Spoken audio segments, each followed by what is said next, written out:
آج یہاں اپنی بات کے کرنے کا آپ لوگ ذکر کر رہے ہیں فون کالز کا.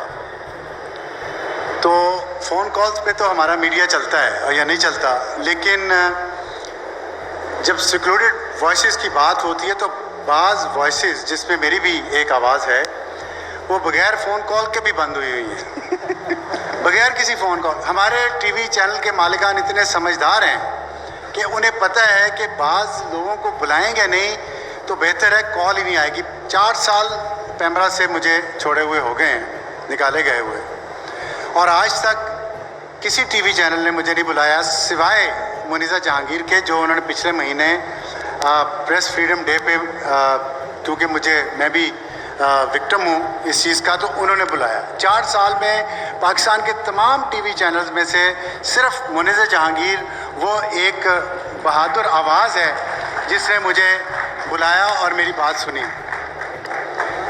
کوئی اخبار میرا آرٹیکل نہیں چھاپ سکتا, نہ چھاپتا ہے نہ کہتے ہیں. خود رابطہ کیا کئی دفعہ انہوں نے, شروع میں نے کہا ٹھیک ہے میں لکھتا ہوں, میں لکھنا شروع کیا تو انہوں نے انکار کر دیا. یہ جو مایوسی کی باتیں آپ سن رہے ہیں نا, اس کے باوجود میں چاہتا ہوں کہ آپ کو کچھ میں امید والی سائڈ دکھاؤں. میں آپ کو تھوڑی سی اپنی سٹوری بتاؤں کہ اتنے بھی حالات خراب اور خطرناک نہیں ہیں جتنے ہم سمجھ رہے ہیں. اس میں سب سے پہلا جو فرق ہے پچھلے ادوار میں اور اب 2021 میں, وہ ہے ڈیجیٹل کا فرق. ڈیجیٹل میڈیا آیا ہے, اس نے پرنٹ اور الیکٹرانک میڈیا کو بہت ٹف کمپٹیشن دیا ہے. لوگ پوچھتے ہیں مجھے گولی کیوں لگی, تم تو کسی ٹی وی چینل پہ بھی نہیں آتے, تم تو اخبار میں لکھتے بھی نہیں ہو, تم کوئی سیاسی جماعت میں بھی نہیں ہو, تم کوئی جلسے جلوس بھی نہیں کر رہے, تمہیں گولی کیوں لگی؟ مجھے گولی اس لیے لگی کہ انٹرنیٹ ایجاد ہو چکا تھا. میں نہ یوٹیوب چینل میرا ہے, نہ میرا کوئی فیس بک پیج ہے, نہ کسی اور جگہ پہ میں موجود ہوں. میں صرف ٹویٹر پہ موجود ہوں. میں صرف ٹویٹس کرتا ہوں اور ان ٹویٹس میں کچھ سچ ہوتا ہے اور وہ سچ کڑوا ہوتا ہے. جن لوگوں کا ذکر حامد میر نے کیا کہ پاکستان کے اصل دشمن وہ ہیں, ان دشمنوں کو وہ سچ بڑا کڑوا لگتا ہے. ان ٹویٹس کی بنیاد پر پہلے مجھ پہ غداری کے مقدمے قائم کیے گئے جیلم میں, وہ نہیں بات بنی. پھر دوبارہ سائبر کرائمز ایکٹ کے تحت مجھ پہ مقدمے قائم کیے گئے. پھر اس کے بعد مجھے آخر انہوں نے گولی مار دی. انہوں نے کہا کہ اس کا یہی علاج ہے. لیکن نہ ہم تب سمجھے تھے نہ ہم اب سمجھیں گے.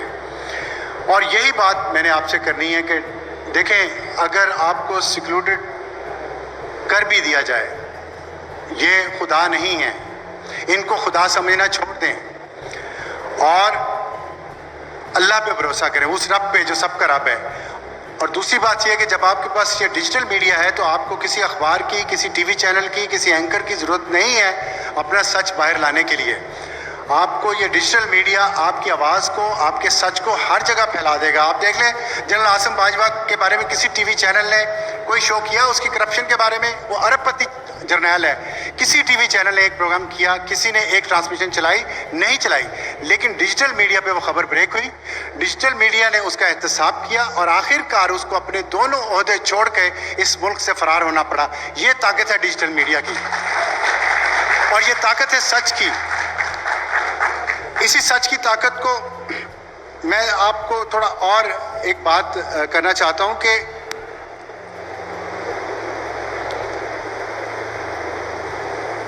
یہ جو علی کرد صاحب نے کسی جنرل کا نام لیا تھا آج, یا جنرل کا ذکر کیا تھا, میں بھی آپ کو ایک واقعہ سناتا ہوں جنرل کا, کہ آپ فیصلہ کریں سب پاکستان کے شہری اور جرنلسٹ بھی کہ وہ کس سائڈ پہ ہونا چاہ رہے ہیں, سیکلوڈڈ سائڈ پہ یا پروٹیکٹڈ سائڈ پہ.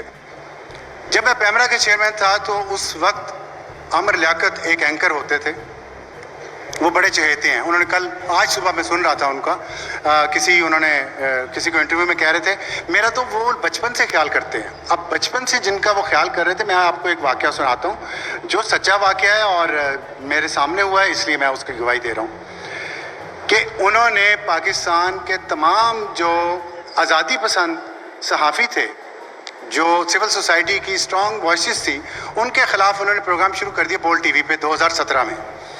ان سب کے خلاف کفر کے فتوے، غداری کے فتوے اور دشنام ترازی گالیاں، ان کی فیملیز کے بارے میں بکواس اور اخلاق سے گری ہوئی باتیں کی، تو پیمرا کو کمپلینٹس آئیں 26 لوگوں کی. پاکستان کے پرومیننٹ جرنلسٹ، اس میں طلعت بھی تھا، حامد میر بھی تھا، اس میں نجم سیٹھی تھے، اس میں میر شکیل الرحمان تھا، شاہ زیب خانزادہ تھا، بہت سارے لوگ تھے، امتیاز عالم تھے. اور انہوں نے سب نے یہ شکایت کی کہ یہ انسائٹمنٹ ٹو وائلنس ہے، یہ ہماری زندگیوں کو خطرے میں ڈال رہا ہے، اس پہ پیمرا ایکشن لے. پیمرا نے ان کا پروگرام بند کر دیا، وہ ہائی کورٹ پہ چلے گیا. اور ہائی کورٹ سے ان کو میں معزز جج صاحبان کا یہ فنکشن ہے اس میں، لیکن پھر بھی کہنا چاہتا ہوں ہائی کورٹ نے لیکن پیمرا کے فیصلے کو اپ ہولڈ کیا. وہ سپریم کورٹ میں چلے گئے ہمارے اس اپیل کے خلاف.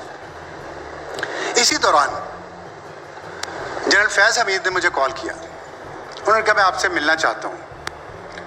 میں نے کہا جی آپ کو ضرور تشریف لائیں، آپ کو ضرورت ہے ملنے کی، آپ میرے دفتر تشریف لائیں، میں حاضر ہوں. وہ تشریف لائے اور میں نے اپنے پیمرا کے جتنے ہمارے ڈی جیز تھے ان کو سب کو الرٹ کیا. میں نے کہا کوئی نیشنل سیکورٹی کے ایشوز ہوں گے، ڈسکس کرتے ہیں کیا پیمرا کو کرنا پڑے گا، کرنا چاہیے، کیا ایشوز ہیں. ہم نے پوری تیاری کر کے بیٹھے تو جو میجر ایشو آیا ہمارے سامنے انفارچونیٹلی وہ یہ تھا کہ عامر لیاقت کو کچھ نہ کہیں.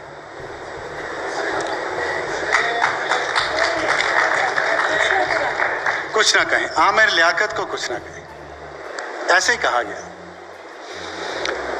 خیر میں نے کہا جی یہ تو نہیں ہو سکتا.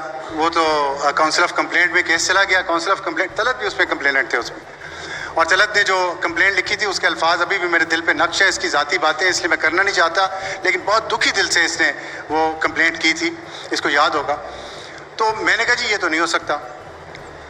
بہرحال وہ چلے گئے. اس کے بعد سپریم کورٹ میں کیس چلا گیا ہمارا اور عامر لیاقت پہ پابندی جاری تھی. تو honourable chief justice Saqib Nisar صاحب وہ کیس کو بنفس رویس سن رہے تھے اور میں وہاں پہ آرگیو کر رہا تھا ان فیور آف بین آن عامر لیاقت. ہمیں بہت امید تھی کہ ہمارا کیس بڑا مضبوط ہے اور ہم بڑے اچھے آرگومنٹس دے رہے تھے. تو اچانک چیف جسٹس صاحب نے، آنریبل چیف جسٹس صاحب نے کہا کہ ابھی بریک ہے، بریک سے واپس آ کے ہم فیصلہ سنا دیتے ہیں. وہ بریک پہ چلے گئے. ہم بڑے خوش تھے کہ یہ فیصلہ پیمرا کا جاری رہے گا اور اس پہ جو بھی کاؤنسل آف کمپلینٹ کا فیصلہ ہوگا وہی فائنل ہوگا. جج صاحب اور ان کا معزز بینچ بریک سے واپس آئے تو ان کا موڈ بدلا ہوا تھا. انہوں نے آتے ہی کہا کہ عامر لیاقت پہ پابندی ہٹا دی ہے ہم نے، عامر لیاقت پروگرام کرے گا. اور انہوں نے پیمرا کو اسی وقت پابند کیا کہ آپ کو انہوں نے یہ تو نہیں کہا کہ آپ کی یہ سزا ہے، لیکن ہمیں تو سزا ہی لگی. انہوں نے کہا آپ لوگ روزانہ عامر لیاقت کا پروگرام دیکھیں گے، اس کا ٹرانسکرپٹ بنائیں گے اور اس کے ٹرانسکرپٹ کی کاپی اور اس کی ویڈیو روزانہ آپ سپریم کورٹ میں فائل کریں گے. ہم فیصلہ کریں گے کہ یہ ٹھیک کام کر رہا ہے کہ نہیں کر رہا. انصاف کا بول بالا. یہ آج ہمارے معزز چیف جسٹس صاحب فرما رہے تھے کہ اس ملک میں حکمرانی ہے قانون کی. یہ قانون کی حکمرانی کی میں نے آپ کو ایک مثال دی ہے. اس کے بعد عامر لیاقت صاحب نے پھر وہی کام شروع کر دیا. بہرحال ہمارا اس پہ کام ختم ہو گیا. تو میں آپ سے یہ درخواست کرنا چاہتا ہوں سب سے، خاص طور پہ پنجابیوں سے اور پھر خاص طور پہ لاہور کے لوگوں سے، کہ ان خوف کے بتوں کو توڑ دیں. ان خوف کے بتوں کو توڑ دیں. ہم مالک ہیں اس ملک کے، آپ مالک ہیں اس ملک کے. یہ جو مینار پاکستان یہاں پہ کھڑا ہے آپ سے کچھ کلومیٹر دور، یہ آپ کو روزانہ یاد کروائے گا کہ اس ملک کے مالک اس ملک کے عوام ہیں، جنہوں نے 23 مارچ 1940 کو یہاں قرارداد پاکستان پیش کی تھی. اس وقت اس ملک کی عدلیہ اور اس ملک کے جرنیل برٹش راج کے ساتھ تھے.